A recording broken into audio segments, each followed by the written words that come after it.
ትንቅንቅ ክፍል 9 ልብ አንጠልጣይ ታሪክ። ደራሲ ሶልቤክ፣ ተራኪ ሶፊያ ዩሱፍ።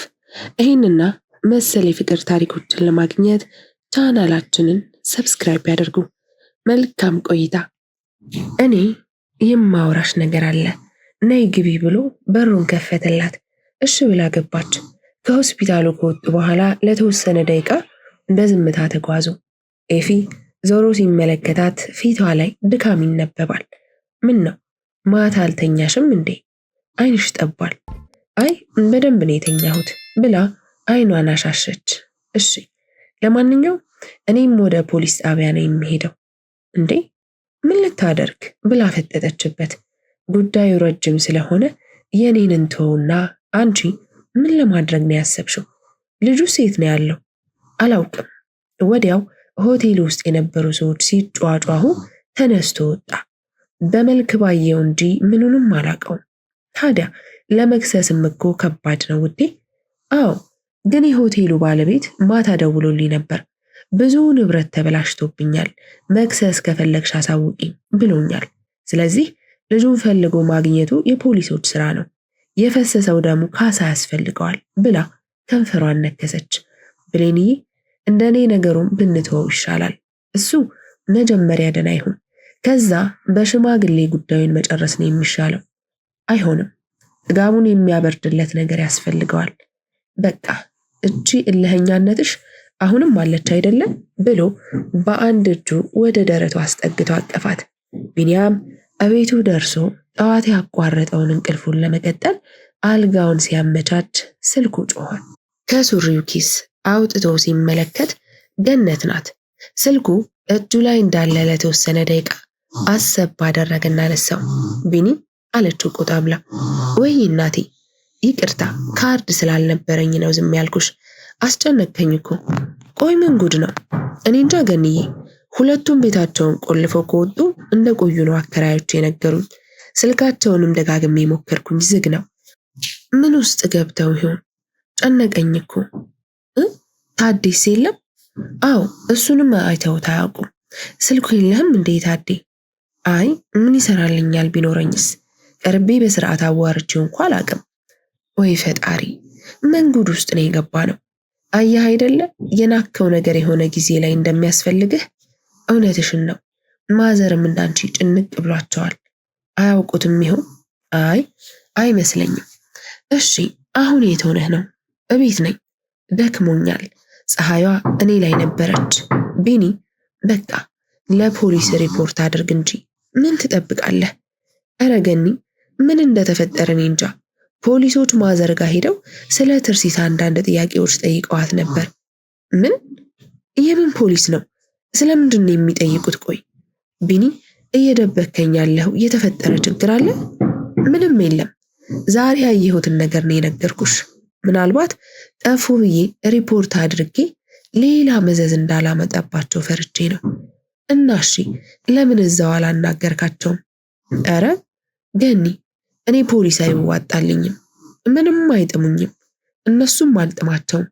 ባላወቅኩት ጉዳይ ገብቼ ራሴን እገታ ውስጥ ላስገባ እንዴ ብሎ ፀጉሩን እያሻሸ አልጋው ጫፍ ላይ ተቀመጠ።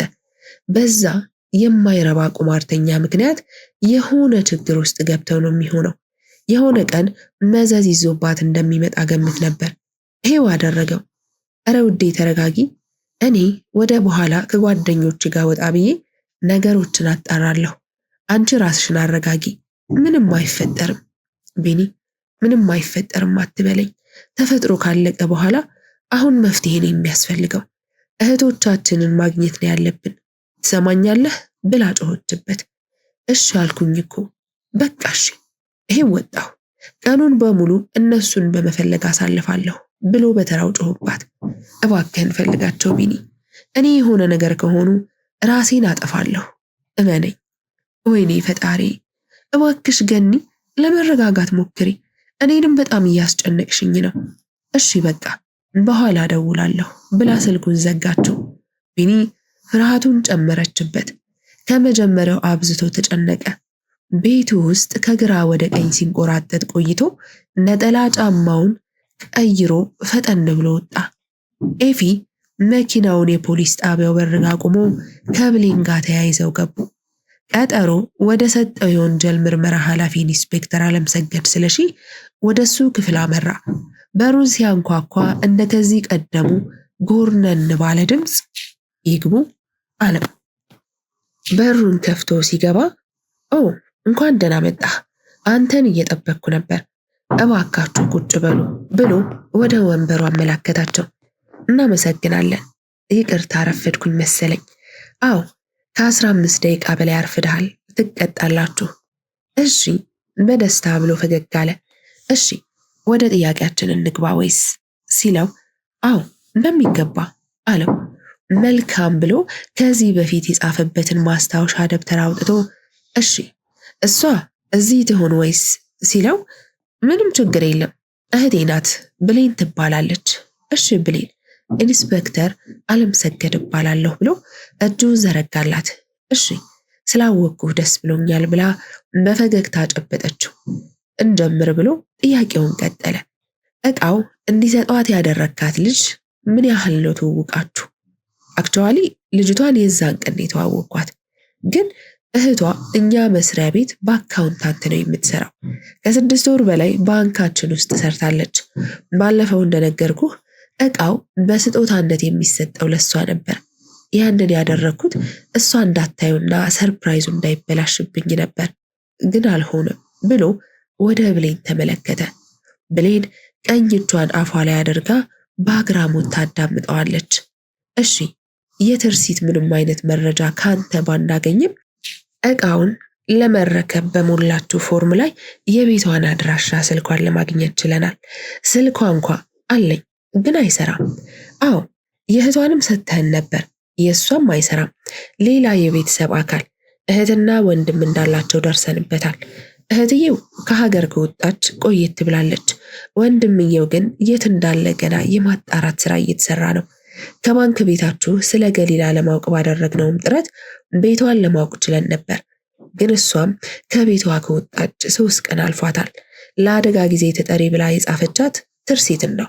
ስለዚህ ነገ ከአንተ ጋር ወደ መሸጫ መደብሩ ሄደን የማጣራት ስራውን እናከናውላለን ማለት ነው። እሺ ኢንስፔክተር፣ በማንኛውም ሰዓት ዝግጁ ነኝ፣ አመሰግናለሁ ሲለው ብሌን ይቅርታ ኢንስፔክተር፣ መጀመሪያ የመሸጫ ደብተሩ ላይ ፎከስ አድርጋችሁ ብትሰሩ እንደኔ ጥሩ ነው ባይ ነኝ። የኔ እህት ይቅርታ ብሌን፣ ስራችንን አንቺ ልትነግሪን አይገባም። እኛ በምን መልኩ መሄድ እንዳለብን ጠንቅቀን እናውቃለን። ኦ ትልቅ ይቅርታ፣ የማያገባኝ ነገር ውስጥ ገባሁ መሰል ብላ ከወንበሯ ተነሳች። ምንም አይደለም፣ በድጋሚ እንገናኛለን፣ መልካም ቀን ብሎ ከወንበሩ ተነስቶ ጨበጣቸው። እሺ እንደዋወል ኢንስፔክተር ብሎ ተያይዘው ወጡ። ምን አይነት ስራ ነው የሚሰሩት? በመጀመሪያ ተጠያቂ መሆን ያለበት መሸጫ መደብሩ ነው። ለማን፣ እንዴት፣ መቼና በምን መልኩ ዕቃውን እንዳደረሱት መታወቅ ያለበት የነሱ ነው። ነገር ለማዘዛት ሲፈልጉ ነው እንጂ ብላ ምንቅር ምንቅር እያለች ሄደች። በአንድ እጁ ጉንጯን ቆነጠጣት። ኤፊ ልቀቀኛም አልኮ ብላ ዘለለች። ታዲያ እንዲያምሽ አይደል እንደ የተፈለገው? ውይ በእናትህ ብላ ኮረፈች። የኔው ስታኮርፊ ራሱ እንዴት አባሽ እንደምታምሪ እኮ አታውቂም ብሎ የቆነጠጣትን ጉንጯን ሳም አደረጋት። ስቀልድ መስሎህ ነው? አይኑ በጣም ነው የሚያስታውቀው። የሆነ ነገር እንድሰጠው ፈልጎ ነበር፣ አንተ አልገባህም እንጂ። ተይው ገብቶኛል፣ ግን እኔ ወንድምሽ ባለጌ አይደለሁም። የቱንም ያህል ገንዘብ ቢተርፈኝ እንኳ በእንደዚህ አይነት ስራ እጄን አላስገባም። ስጋት አይግባሽ እሺ ብላ ወደ መኪናዋ መራች። በሩን ከፍታ ቆመች። እኔ ምልህ ቁርስ የት ነው የምንበላው? ደስ ያለሽ ቦታ መብላት እንችላለን ብሏት ገብተው ሄዱ። ሚኪ በሹፌሩ አማካኝነት ፕሮግራሙን ወደሚያዘጋጅበት ተቋም ሄደ። እንደደረሰ ሰዓቱን ሲመለከት 6:25 ሆኗል። ፈጠን ብሎ ከመሳቢያው ውስጥ የማስታወሻ ደብተሩንና እስክሪብቶ አውጥቶ ወደ ስቱዲዮ አመራ። ራሱን ከጭንቅላት እስከ እግር ጥፍሩ ሲመለከት ተራ የሰፈር ለሰፈር ማውደልደያ ልብሱን ያደረገ ነው የሚመስለው። ስኒከር ጫማ በጥቁር ጅንስ ሱሪ ከላይ ስስ ቲሸርት አድርጓል። ፀጉሩ እንኳ በስርዓት አልተበጠረም። ፂሙ አድጓል። ሁሌም ቢሆን የሚገርመው የሬዲዮና የቴሌቪዥን መርሃ ግብር አዘጋጆችን ሲያስብ እንኳንም የሬዲዮ ጋዜጠኛ ሆንኩኝ ብሎ ያመሰግናል። በእርግጥ ከዝና አንጻር ካወዳደር ነው እንደ ቴሌቪዥን መርሃ ግብር የሚያህል የለም። ከማህበረሰቡ ጋር በምስል ስለሆነ የሚተያዩት የእሱ ላቅ ያለ ነው። ቢሆንም በነፃነት መስራት መቻላችን ከምንም ነገር ይበልጣል እያለ እያሰበ ወደ ውስጥ ገባ። ወንበሩን ስቦ ከተቀመጠ በኋላ ጆሮ ላይ ኤርፎኑን አድርጎ ወደ ማይኩ ተጋለ። ጉሮሮውን ከጠራረገ በኋላ ሰላም የተወደዳችሁና የተከበራችሁ አድማጮቻችን፣ እነሆ ተነፋፍቀን በድጋሚ ለመገናኘት ለዚች ብሩህ የሆነች ቀን ደረስን። ቀናችሁ ጥሩ እንደነበር ባለሙሉ እምነት ነን። ዛሬም እንደ ሁልጊዜው የአንድ የማህበረሰባችን ክፍል የኑሮ ዑደት በሰፊው የምንዳስስ ነው የሚሆነው። አንድ ባለ ታሪክ ወደ በኋላ ይኖረናል። ታሪኩን ሰዓቱ ሲደርስ እናስደምጣችኋለን። እናንተ አድማጮቻችን በስቱዲዮ ስልኮቻችን በመደወል ሐሳብ አስተያየት አደርሱን። ለመርዳት ፈቃደኛ የሆናችሁ ግለሰቦች፣ ባለሀብቶች፣ ደጋግ ልቦች ልባችሁን ልታጋሩ ትችላላችሁ። ከዛ በፊት ግን ከብዙ አድማጮቻችን እንዲሁም በቅርብ በማውቃቸው ጓደኞቼ በኩል የደረሰኝ አንድ መልእክት አለ። እሱም ታዋቂውና ዝነኛው ድምፀ ስርቅርቁ አርቲስት መልህቅ በየነ ከሰው ጋር ተጣልቶ ቀኝ አይኑ ላይ ጉዳት ደርሶበታል። አሁን ላይ ሆስፒታል አልጋ ላይ ተኝቷል። አንድ አይኑ ከዚህ በኋላ አያይም የሚሉ የተለያዩ ወሬዎች በማህበራዊ ድህረ ገጾች ሲናፈሱ ሰምተናል። እናም እባክህ ሚኪ እንደው ከቻልክ አየር ላይ አስገብተኸው ከራሱ እንስማው ባላችሁን መሰረት መልህቅ የስልክ መስመሩ ላይ ይገኛል። ጤና ይስጥልን መልህቅ፣ የስልክ መስመሩ ላይ አሉ። ጤና ይስጥልን እባክህ። ጤና ይስጥልን ሚኪ፣ እንዴት ነህ? አለሁ ፈጣሪ ይመስገን። አንተ እንዴት ነህ? እኔ በጣም ደህና ነኝ። ሰሞኑን በማህበራዊ ሚዲያ ወሬ ሁላ ስላንተ ነው። እና ምንድነው የተፈጠረው ነገር? አሁን ላይ በምን አይነት ሁኔታ ላይ ትገኛለህ? እስኪ ለአድማጮቻችን ግለጽላቸው። እሺ ሚኪ፣ በመጀመሪያ አመሰግናለሁ። ዛሬ ጠዋት እያየሁኝ ነበር። እናም የተወሩት ወሬዎች ግነት አለባቸው። ያው እንደምታውቀው እኛ ሀበሾች ስንባል ነገር ማካበድ፣ ማጋጋል፣ መጨማመር እንወዳለን ብሎ ሳቃለ። አዎ እውነትህን ነው። እኔም ጉዳዩን በሚዲያ ከተመለከትኩ በኋላ ደውዬልህ ነበርና አንተ ካልከኝ ነገር ጋር በጣም ነው የሚጣረሰው። አዎ እና ድንገት ከጓደኞችህ ጋር ስትዝናና በመሃል ግጭቶች ይፈጠራሉና እንደዛ ነው በቃ የሆነው። በእርግጥ ልጁ ጓደኛ አይደለም፣ ከዚህ በፊትም አንተዋወቁም። መጥቶ ነገር የጀመረኝ እሱ ነበርና በቃ እንደ ማንኛውም ሰው እንደሚጋጨው ነው የተጋጨ ነው። ግን በመሃል ይሄ ተፈጠረ። እሺ እና አሁን በምን አይነት ሁኔታ ላይ ነው ያለኸው? የአይንህስ ጉዳይ እንዴት ነው? አሁን ላይ ምንም ልልህ አልችልም፣ ዶክተሮቹ ያሉኝ ነገር ስለሌለ። እኔ ግን በሙሉ አይኔ እንገናኛለን የሚል እምነት ነው ያለኝ። እኛም ያ እንዲሆን ምኞታችን ነው። አድናቂዎችህ በቂ የሆነ ምላሽ ያገኙ ይመስለኛል። ፈጣሪ ጨርሶ ይማርህ መልህቃችን። መልካም ቀን። ከመልህቅ ጋር ያደረግነው ቆይታ ይህን ይመስል ነበር። ምላሽ እንዳገኛችሁበት እምነታችን ነው። የምስጋና የሬዲዮ ፕሮግራም ይቀጥላል። ከአንድ መሸጋገሪያ ሙዚቃ በኋላ ወደ ባለ ታሪካችን እንሄዳለን። አብራችሁን ቆዩ። ባሪያው ጓዶች፣ እነዚህ ሰዎች ወደ መጡበት መሸኘት ሳይኖርብን አይቀርም። ታዴ የባለቤቱ ስልክ ባለመስራቱ ተጨንቋል። ፈልጎ እንዳጣት እየነገረኝ ሁላ እኛ ጋር መሆኗን ልነግረው አልቻልኩም። ሲመለስ እዚህ አፍነን እንዳስቀመጥናቸው ካወቀ ጥሩ አይመጣም። ስለዚህ ምንም ሳንል ወደ መጡበት እንሸኛቸው። እንዴት? ሲጀመርም እኮ ልጆቹን እዚህ አቆየናቸው ሄደው ችግር እንዳይፈጥሩብን ነው። ስለዚህ ከሱ መምጣት አለመምጣት ጋር ምንም አያገናኘውም። በዛ ላይ ነገሮችን እንደዛ ብለን መወሰን የለብንም። ሌላኛው ወጣት እሱማ ልክ ብለሃል። ግን እሺ እሱ እዚህ ሲመጣ ምን እንደሚፈጠር አስባችሁታል? ቦም ማርሌ ምንም አይፈጠርም። ባሪያው የተለየ እሱን ሊያበሳጭ የሚችል ነገር በሚስቱም ይሁን በልጁት ላይ አልፈጸምንም። በተጨማሪ በእንክብካቤ ነው እያኖርናቸው ያለ ነው። እንደውም እኛና እነሱ ብቻ የምናውቃትን የሚስጥር ቤታችንን አነፍንፈው በደረሱበት ቤተሰቦቹ ነው ከተናደደ መናደድ ያለበት። እሺ በቃ ሁሉንም ነገር ሲመጣ የምናየው ይሆናል። ብሩን ደግሞ ነገ ነው መላክ ያለብኝ። ስለዚህ ሁላችሁም 200 ብር እዚች ጠረጴዛ ላይ ዱቅ ዱቅ አድርጉ። ምንም ሳያንገራግሩ ከኪሳቸው ውስጥ እያወጡ ፊት ለፊቱ አስቀመጡለት። እሺ ብራችሁ ተመላሽ ነው የሚሆነው። በሉ እኔ ቆንጆዬዋ ሚስቴ ትጠብቀኛለች። ነገ በጠዋት አስገብቼለት በዛው ወደዚህ ይመጣለሁ። ደህና ሁኑ ብሎ ተነስቶ ሄደ። የዘንጥ ጌጣጌጥና ወርቅ ቤት ባለቤት ኃይሉ ከነበረበት ቱርክ ወደ ኢትዮጵያ ለመምጣት የቱርክ አየር መንገድ ማረፊያ ተጓዘ። እንደተለመደው አውሮፕላን ለመሳፈር የሚያስፈልጉትን ጣጣዎች ጨርሶ በተባለው ሰዓት ወደ አውሮፕላኑ ተሳፈረ። ምንም ጊዜ ዕቃዎችን ለማምጣት ወደ ቱርክ ሲመላለስ በቢዝነስ ክላስ ውስጥ ነው የሚሳፈረው። በምቾት የተደላደለ ወንበር ላይ ፈልሰስ ብሎ ተቀምጦ ላፕቶፑን ከፍቶ ኤርፎኑን ከላፕቶፑ ጋር አገናኝቶ ወደ ጆሮ አስጠጋ። አጠገቡ አንዲት ቀጠን ያለች ቆንጆዬ ሴት ወጣት መጣ ተቀመጠች። ዞሮም ለደቂቃም አልተመለከታትም። በእጇ ላይ አንድ መጽሐፍ ይዛለች። እሷም ራሷን ከወንበሩ ጋር ካመቻቸች በኋላ ከቦርሳዋ ውስጥ አንድ የሳይት መነጽር አውጥታ አደረገች። ኃይሉ ደጋግሞ የሚሞክረው ነገር እንዳለ ፊቱ ላይ ይነበባል። የሆነ ነገር ያልተሳካለት ይመስል ደጋግሞ እጭና ኡፍ ይላል። በሁኔታው ግራ እየተጋባች መጽሐፏን ከፍታ ማንበብ ቀጠለች። ወዲያው አውሮፕላኑ የአስተናጋጆች አለቃ ሁሉም ተሳፋሪ ተሳፍረው ስላለቁ ከ6 ደቂቃ በኋላ መንቀሳቀስ እንጀምራለን። ከዛ በፊት ሁላችሁም ቀበቷችሁን እንድታስሩ በትህትና እንጠይቃለን ብሎ አስተዋወቃቸው።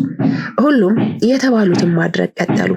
በመሃል ሽር ጉድ የሚሉት የአውሮፕላኑ አስተናጋጆች አቶ ኃይሉን ሲመለከቱ የሆነ ወከባ ውስጥ ያለ ሰው ይመስላል።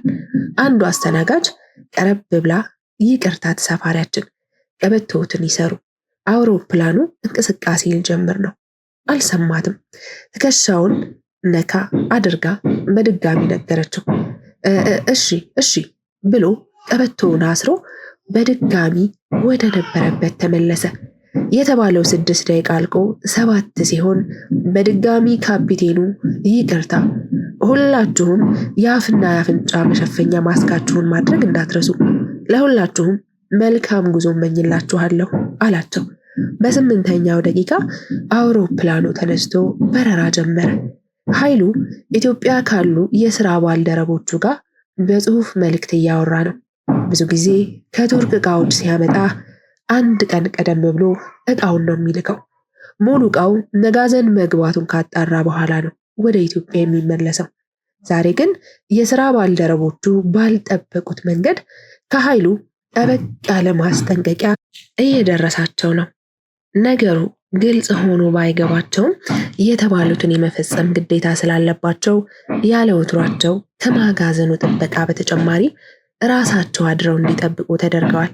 ከደቂቃዎች ቆይታ በኋላ ቁጥር ስፍር የሌለው የምግብ አይነት ፊት ለፊታቸው መጥቶ ቀረበ።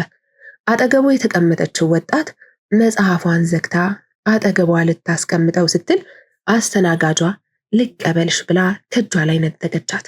ምንም ማለት አልፈለገችም። ከቀረበላት ገበታ ላይ የፈለገችውን ካነሳች በኋላ አመሰግናለሁ፣ በቂ ነው አለቻት። እሺ ብላ ወደ ኃይሉ ዞራ ይችን ነገር ልቀበሎት ብላ ላፕቶፑን ብድግ አደረገችበት። ኤርፎኑ ጆሮ ላይ ስለነበር አብራ ጎተተች። በጣም ተበሳጭቶ ተነስቶ አፈጠጠባት።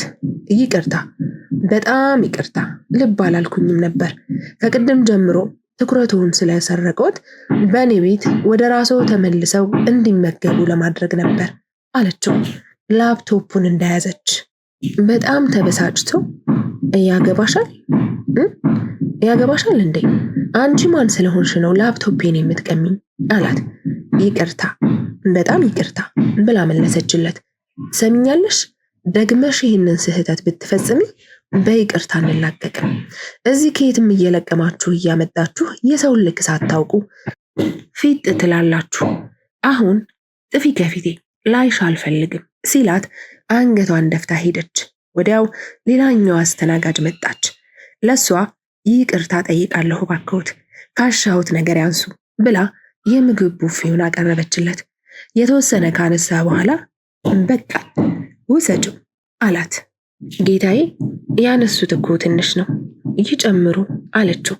ቀና ብሎ አይቷት ስለሚመለከትሽ ነገር ብቻ አውሪ እሺ ብላ አጠገቡ ወዳለችው ሴት ሄደች። እባክሽ ጨምሪ ብላ ቡፌውን አቀረበችላት። አይ አመሰግናለሁ በጣም ጠግቤያለሁ፣ እባክሽ ትንሽ ጨምሪ ገና ብዙ መንገድ ይቀረናል በቃኝ አለች። እሺ ብላ ወደ ሌሎች ተሳፋሪዎች ሄደች። ኃይሉ ላፕቶፑን እንደመጀመሪያው አስቀምጦ ያቋረጠውን ወሬውን ቀጠለ።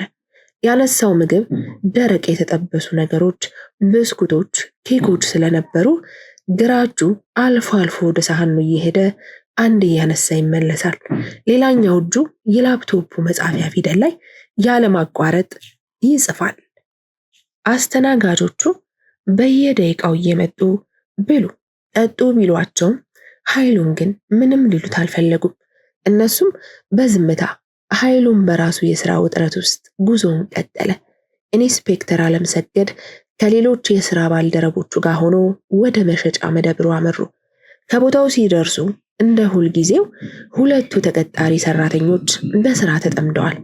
ወቅቱ የበዓል ሰሞን ስለነበረ ትንሽ ወከብ አለ። ምክንያቱም ወርቅ ቤት ነውና ደንበኞች ወደ ሱቅ ይጎርፋሉ። ኢንስፔክተር አለምሰገድና ሁለቱ መርማሪዎች በሱቁ በሰዎች መሞላት እየተገረሙ ወደ ውስጥ ገቡ። ትዝታ ከበር ሲገቡ ስታያቸው ልቧ ከወትሮ በተለየ መምታት ጀመረ። ማህሌት ለገዢ ደንበኞቻቸው ዕቃዎችን በማሳየት ተጠምዳ ልብ አላለቻቸውም። አለምሰገድ ትዝታን ሲያያት መደንገጧ ገባው። ጠጋ ብሎ ሰላም እህቴ አላት። ምላሽ ሳሰጠው ሱቁን ወደ ሞሉት ሰዎች ተመለከተች። አንዳንዶቹ ሰዎች ልክ እንደ ትዝታ ደንግጠዋል። የተወሰኑት ደግሞ ሐሳባቸው የሚገዙት ዕቃ ላይ ብቻ ነው። ልብም አላሏቸውም። አለምሰገድ አስከትሎ ኢንስፔክተር አለምሰገድ በየነ እባላለሁ ብሎ መታወቂያውን አውጥቶ አሳያት። እሺ እንኳን ደህና መጣችሁ፣ ምን እንታዘዝ አለችው፣ ድንጋጤዋን ለመደበቅ እየሞከረች። እዚሁ ከሚሆን ደጅ ወጣ ብንል ይሻላል፣ ለኛም እንደዛ ይመቸናል። ይቻላል፣ የእንግዳ መቀበያ ክፍል ስላለን ተከተሉ ብላ ወደ ውስጥ ይዛቸው ገባች። ቁጭ በሉ ብላ ወደ ወንበሩ አመለከተቻቸው እና ከፊት ለፊታቸው ሄዳ ቁጭ አለች። ኢንስፔክተር አለምሰገድ ማስታወሻውን ገልጦ ጥያቄውን ለመጠየቅ ጉሮሮውን ጠራረገ። ሌላኛው መርማሪ ክፍሉ ውስጥ እየተንቆራጠጠ ጣራና ግድግዳውን በአትኩሮት ይመለከታል። በጣም የሚያማምሩ ውድ የሚባሉ የግድግዳ ጌጦች በየአቅጣጫው ተሰቅለው ክፍሉን ልዩ ውበት አጎናጽፈውታል። አለምሰገድ ስምሽን ማን ልበል? ትዝታ እባላለሁ፣ የዚህ ሱቅ ተቀጣሪ ሰራተኛ ነኝ። እሺ ትዝታ፣ የመጣ ነው በእናንተ የመሸጫ መደብር ውስጥ ከዚህ ቀደም ዕቃ የገዛ አንድ ደንበኛችሁ ባቀረበልን ክስ መሰረት ነው። ክሱ ይህን ይመስላል ብሎ በኮምፒውተር የተጻፈ ማህተብ ያረፈበት ወረቀት ሰጣት። ተቀብላ ተመለከተችው። አውቃ እንዳላወቀች ሆነች እንጂ ነገሩ ቀድሞ ነበር የገባት። እሺ አዎ አስታወስኩት፣ ግን እኮ ምላሽ ሰጠንበት ነበር። ክስ ምን አስፈለገ? ወረቀቱን እየመለሰችለት። ማንም ሰው ባላመነበት ነገር ላይ ጠይቆ የመረዳት መብት አለው። ለምን ከሰስክ ልንለው አንችልም። አሁን ወደ ዋናው ጉዳይ ስንገባ ዕቃውን ለባለቤቱ ማስረከባችሁን የሚገልጽ ሰነድ ልታሳዩን ትችላላችሁ? በእርግጥ እኔ ለሱ ካሳየሁት መረጃ ሌላ ለእናንተ የማሳያችሁ ነገር የለም። እውነቱን ንገሪኝ ካላችሁኝ ሽጬ የተባልኩትን ዕቃ ሽጬ ገንዘቡን ለባለቤቱ ገቢ ከማድረግ ውጪ ምንም አይነት ነገር አላውቅም። ባለቤቱ ዛሬ ማታ ይገባል። እሳቸውን አግኝታችሁ ብትጠይቋቸው ጥሩ ነው። ክፍል 10 ይቀጥላል።